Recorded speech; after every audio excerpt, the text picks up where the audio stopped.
Tider går, tider skal komme. Tid der var, en tid der er omme. Selv i morgen vil med tiden være forbi.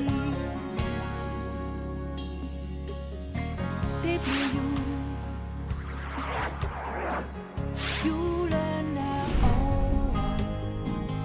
Den i år vil sikkert blive sjovere end de mange vi har haft, og det er fordi julen er gammel og julen er ny. Julen er aldrig den samme. Julen er ligesom et morgenbrød, et maleri i en gammel ramme. Julen består selvom årene går. Derfor ved vi får en alle tiders jul i år. Inde midt i dronningens København ligger en stor gammel bygning. Der har